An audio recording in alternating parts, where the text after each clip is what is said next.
বন্ধুরা, আজকের ভিডিওতে আমরা জানব সম্প্রতি গিনেস রেকর্ড করা বিশ্বের সবচেয়ে লম্বা মহিষ কিং কং সম্পর্কে।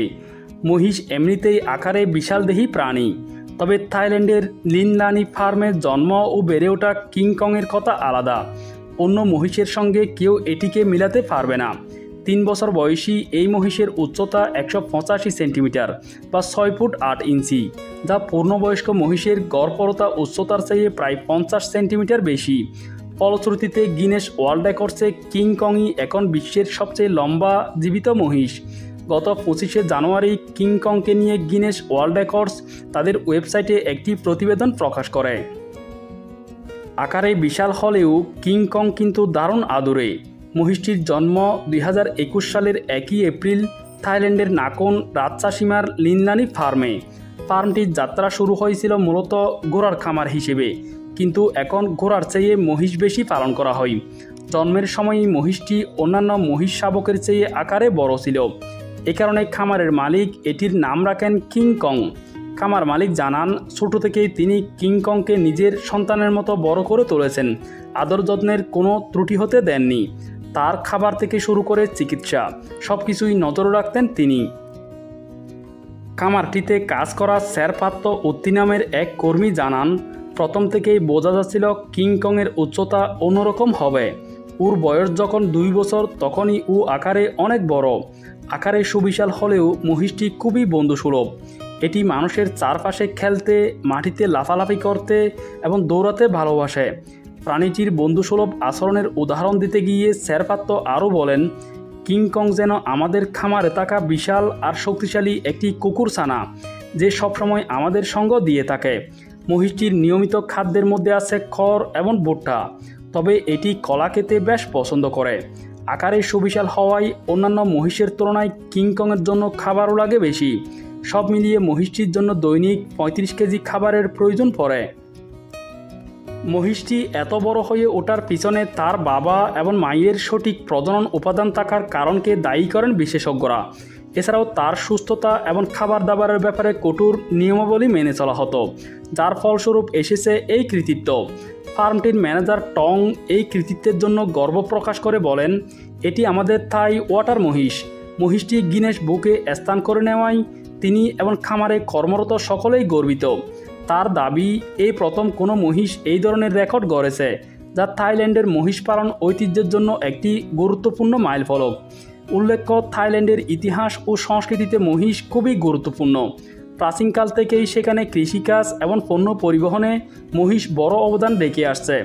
কিং কংয়ের রেকর্ড মহিষের জাত সংরক্ষণ এবং উৎপাদনে থাই কৃষকদের আরও উৎসাহিত করবে বলে আশা লিনলানি খামার মালিকের। বন্ধুরা, এবার আমরা জানব থাইল্যান্ডে অবস্থিত বিশ্বের সবচেয়ে বড় কুমিরের খামারটি সম্পর্কে। সেই সাথে জানব থাইল্যান্ড কিভাবে বিশ্বের শীর্ষ কুমির পালনকারী দেশ হয়ে উঠেছে সেই সম্পর্কে।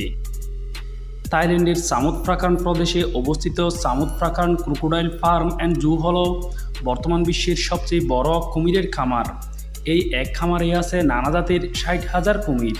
শুধু সংখ্যার দিক থেকেই নয়, 19 ফিট 8 ইঞ্চি লম্বা এবং 1114 কেজি ভারী ইয়াই নামের গিনেস রেকর্ডধারী বিশ্বের সবচেয়ে বড় কুমিরটিরও আবাস এখানে। কুমির ছাড়াও এখানে আছে হাতি, বাঘ, শিম্পাঞ্জি, উট, জলহস্তী সহ হাজারো প্রাণীর বিশাল সংগ্রহশালা। প্রতি বছর বিশ্বের বিভিন্ন দেশ থেকে যে কোটি কোটি পর্যটক থাইল্যান্ডে বেড়াতে আসেন, তাদের কাছে খামারটি হয়ে উঠেছে পর্যটনের এক আকর্ষণীয় কেন্দ্র। পর্যটকেরা চিড়িয়াখানাটির হাজার হাজার প্রাণীকে সচক্ষে দেখার পাশাপাশি তাদেরকে নিজ হাতে খাবার খাওয়াতে কিংবা পিঠে চড়ে আনন্দ উপভোগ করতে পারেন।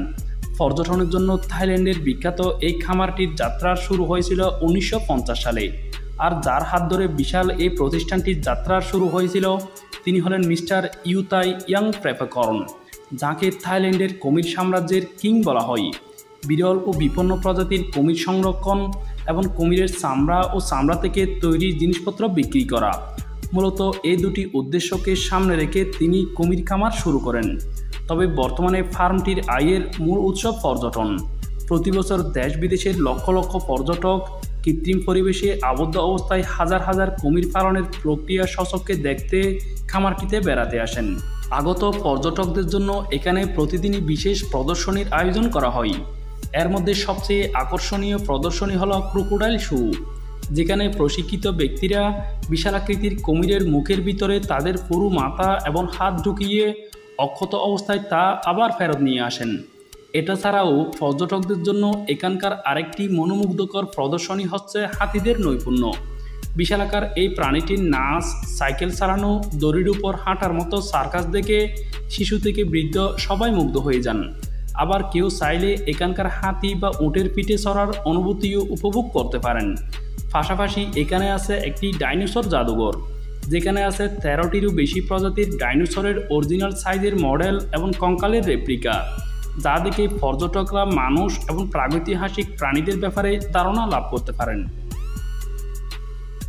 1950 সালে থাইল্যান্ডের প্রথম কুমিরের খামার হিসেবে সামুৎফাকার্নের যাত্রা শুরু হয়েছিল। পরবর্তীতে সেটিকে অনুসরণ করে পুরো থাইল্যান্ড জুড়েই অসংখ্য কুমিরের খামার গড়ে ওঠে।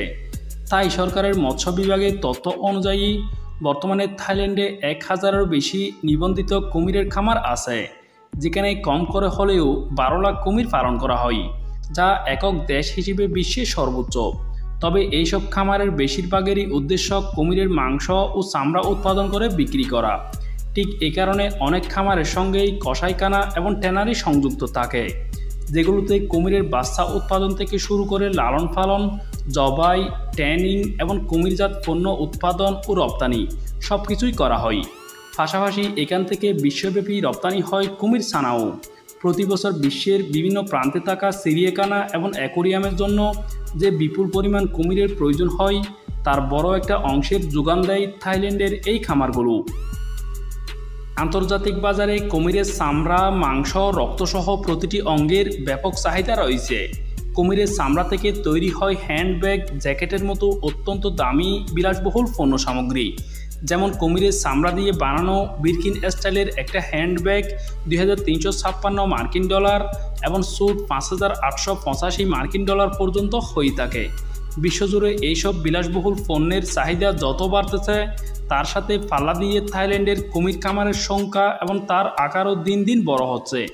এছাড়া পৃথিবীর অনেক দেশে, বিশেষ করে দক্ষিণ পূর্ব এশিয়ার দেশগুলোতে কুমিরের মাংস জনপ্রিয় একটি খাবার। এখানকার হোটেল, রেস্তোরাঁগুলোতে কুমিরের মাংসের বাহারি পদ রয়েছে, ফলে এটি বিক্রি হয় চড়া দামে। এমনকি কুমিরের পিত্ত এবং রক্তও ফেলনা নয়, বিভিন্ন ঐতিহ্যবাহী ওষুধ তৈরি এবং খাদ্য তালিকাগত পরিপূরক হিসেবে অনেক দেশে এগুলো ব্যবহৃত হয়। কুমির মূলত মাংসাশী প্রাণী। খাদ্য হিসেবে এদের প্রথম এবং একমাত্র পছন্দ মাংস। আর কৃত্রিম পরিবেশে যেহেতু শিকার ধরার সুযোগ নেই, তাই তাদের খাদ্যের চাহিদা মেটাতে হয় কৃত্রিমভাবে সরবরাহকৃত মাংস দিয়েই। পাশাপাশি শিকারী এই প্রাণীদের পরিচর্যা করার জন্য দরকার হয় দক্ষ জনবলের। তাই কুমির পালন একদিকে যেমন ব্যয়বহুল, অন্যদিকে বেশ বিপজ্জনকও। উপযুক্ত সতর্কতা অবলম্বন না করলে যে কোনো সময় ঘটতে পারে দুর্ঘটনা। এ কারণে নিম্নভূমি কিংবা বন্যা কবলিত এলাকাগুলোতে কুমির পালন বেশ ঝুঁকিপূর্ণ।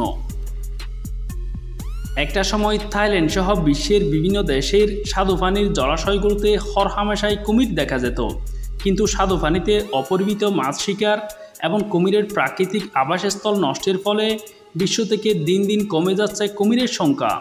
ইতিমধ্যে অনেক প্রজাতির কুমির বিলুপ্ত হয়ে গেছে, আরও অনেক প্রজাতি বিলুপ্ত হওয়ার দ্বারপ্রান্তে। বসবাসের জন্য প্রাকৃতিক পরিবেশ নষ্ট হওয়া ছাড়াও প্রাণীটির মূল্যবান চামড়াও তাদের সংখ্যা কমে যাওয়ার পিছনে আরেকটি বড় কারণ। কুমিরের চামড়া অত্যন্ত মূল্যবান হওয়ায় চামড়া পাচারের উদ্দেশ্যে অবৈধ উপায়ে মাত্রাতিরিক্ত কুমির শিকারের ফলেও দিন দিন হারিয়ে যাচ্ছে অনেক দুর্লভ প্রজাতির কুমির। তবে বর্তমানে থাইল্যান্ড সহ বিশ্বের অনেক দেশের খামারে পালনকৃত কুমির থেকে বৈধ উপায়ে চামড়ার যোগান আসায় অবৈধ উপায়ে কুমির শিকারের প্রবণতা কমে এসেছে। এতে একদিকে যেমন প্রাকৃতিক পরিবেশের কুমিরগুলো অত্যাধিক শিকার থেকে রেহাই পাচ্ছে, তেমনি কৃত্রিম পরিবেশে অর্থাৎ খামারগুলোতে মানুষের তত্ত্বাবধানে কৃত্রিম প্রজনন ঘটিয়ে বিপন্ন প্রজাতির কুমির সংরক্ষণ সম্ভব হচ্ছে। উল্লেখ্য, বিপন্ন প্রজাতির বন্যপ্রাণী ও উদ্ভিদের আন্তর্জাতিক বাণিজ্য কনভেনশন চুক্তিতে নিবন্ধিত হওয়ায় থাইল্যান্ডের কুমির খামারগুলো কৃত্রিমভাবে প্রজননকৃত স্বাদুপানির কুমির বা কুমির থেকে উৎপাদিত পণ্য রপ্তানিতে আইনগত কোনো বাধার সম্মুখীন হয় না।